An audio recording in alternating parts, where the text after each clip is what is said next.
My name is Sam Nessa. Hi, my name is Jordan Mandel. Hello, my name is Omar Sharif Hosni. We are going to have a discussion on the role of social media in the World Wide Web in political change. First of all, we're going to talk about how it was used in the American elections from Obama to Donald Trump.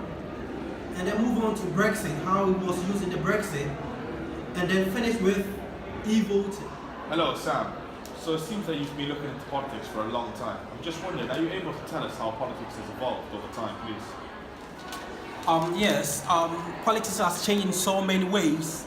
Political campaign, winning politics was from campaigns and rallies, and then making people scream, cry, and then shouting for support, and then hoping that everything changes into votes on election day.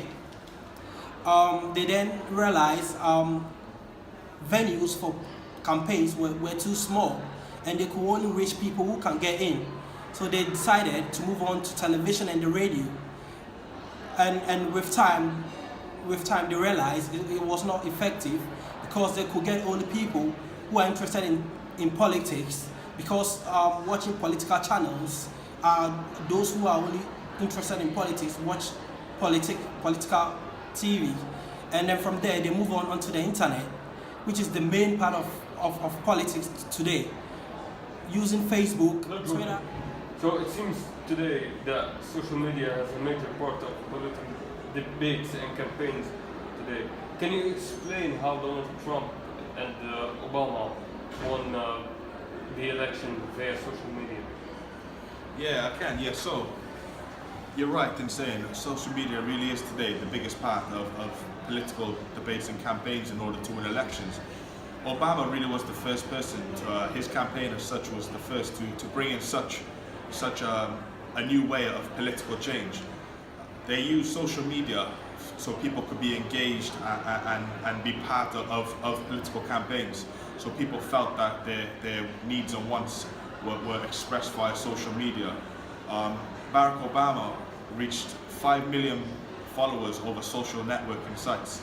And this really was the first in political history and helped win his election. Also, as he was the first black president running to be president, this also created a lot of excitement over social media, which again promoted social media within the political area. Donald Trump was smart enough to realize this and also used social media as a major part of his weapon to become the president and winning the election. Donald Trump has a very large popularity over social media, which he used in politics. He has 11 million followers on Twitter, and one tweet that he made at one point was retweeted 3.5 million times. And also, this saved him a lot of money in politics. So free advertising is used for social media, which also is now a new benefit of social media in politics. In the political campaign, Trump only used $91.4 million, whereas Hillary Clinton used $374 million, which is a dramatic change simply because of Trump's popularity over social media. So social media really is proven to be a new key in politics today. Again, Facebook, Instagram, Twitter, and Snapchat, these really are all easy ways for messages to be spread fastly and for free. So for politics, these social medias are now crucial, without which somebody running to win an election, they simply would not win a campaign. They need social media to win. They need followers and popularity through social media. Omar, can you tell me some of the advantages of the role of the internet or social media in political change? Yeah, there is a good advantage about the political change. Nowadays, the political have changed. They created new opportunities for people so they can work through the political, and by this they make the candidate win using the internet and social media by advertising it more on social media like Facebook, Twitter, and Snapchat, and others more stuff. The other thing is that nowadays you can engage with people via mobile phones, communicate. So this helps the candidate communicate with other people easily, so he can win. So that's a good advantage about political change. I think it has some disadvantages as well. Can you tell me some of the disadvantages? Yeah, I have. The disadvantage is manipulation. You know what I mean? Yeah. The manipulation.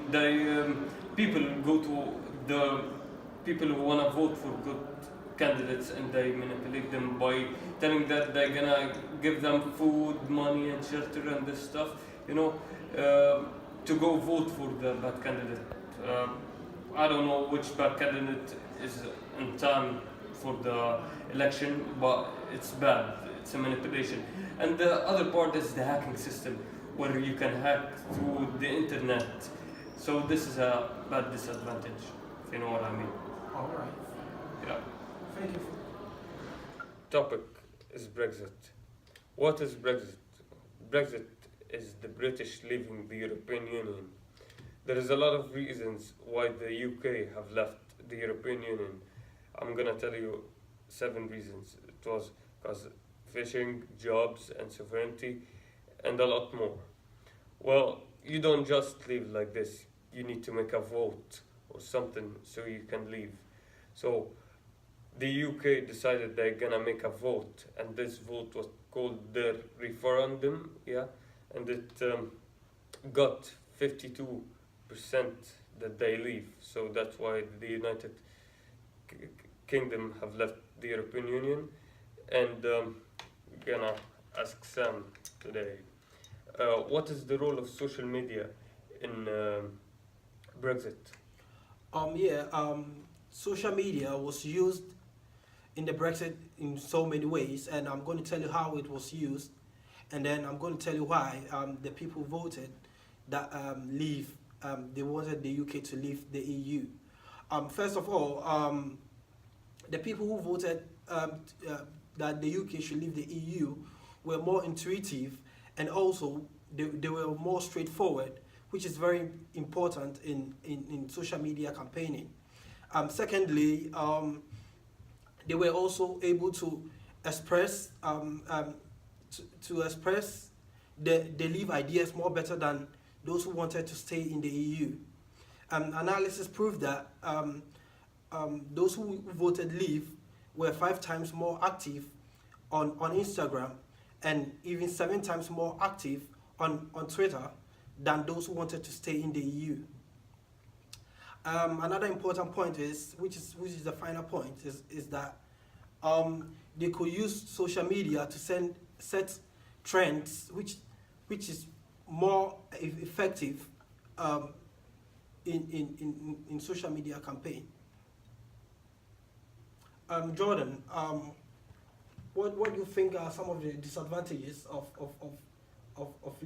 the Brexit? So the social media, and it is a big part again in Brexit. And the disadvantages with social media and the Brexit was that messages were able to be spread real fast. And this was a disadvantage because not everybody viewed Brexit as a positive action. And a lot of people were worried, and a lot of people had a lack of knowledge of the real outcome of leaving Brexit. So there were a lot of messages spread via online of social media, such as Facebook, Instagram, and also Twitter.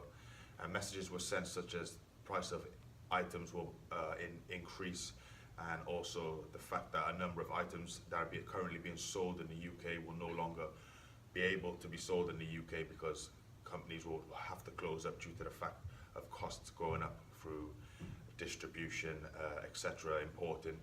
And there was a lot of messages sent online that were actually scaring people, so social media was used in a negative way to send negative messages to make people have negative reactions.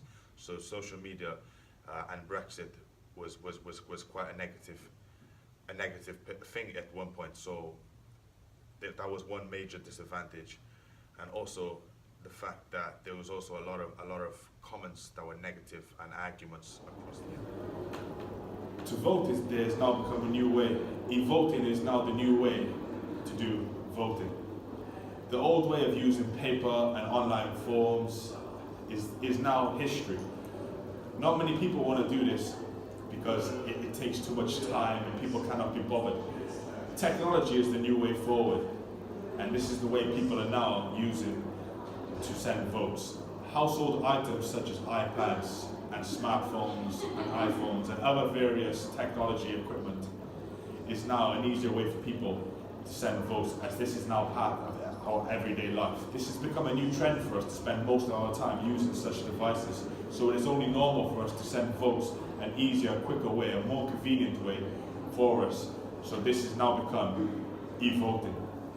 E-voting is technology we can use at polling stations to use for presidential elections and voting for such things as Prime Minister and other politicians when it comes to politics looking to get a next step of power.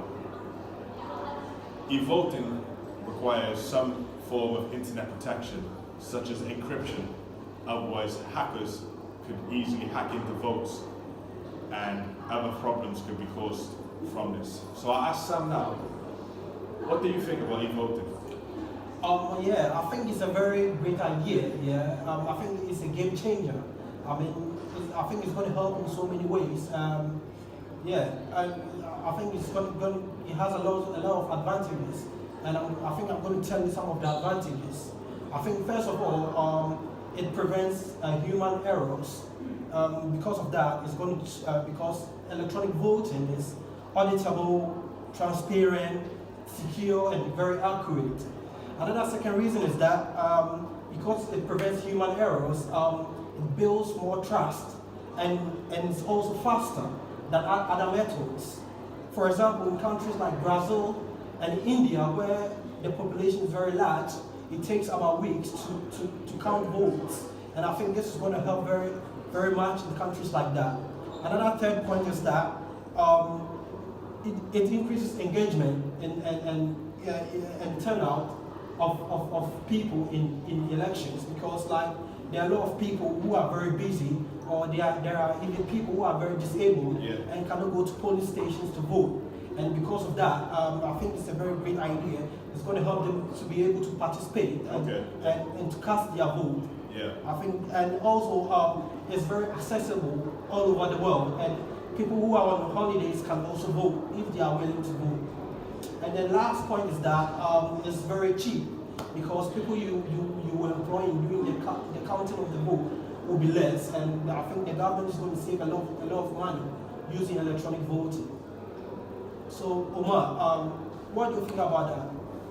Well, I would like to agree with you in a part. Well, there is disadvantage for e-voting. You know, the first thing is hacking. You know that nowadays people use the technology and their mobile phones to do anything they can because they want to do it. So the hackers, obviously, if they want a candidate to win badly and they know that he's a bad candidate, he can use the internet to hack through the system and use it by using the people ID and voting for him in a way that it's illegal. So I think this is a bad point of e-voting. The second point is a virus. Well, the hackers, they are clever enough to use virus which will help spread through computers.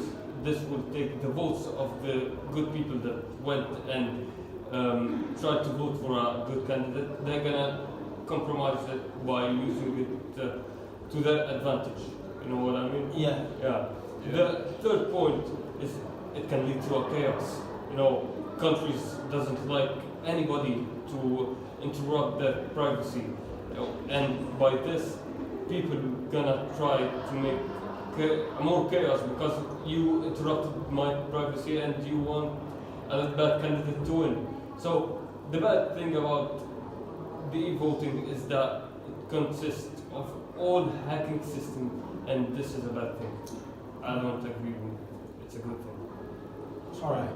Thanks a lot for your opinions. Yeah. Thank you very much. No problem. Thanks.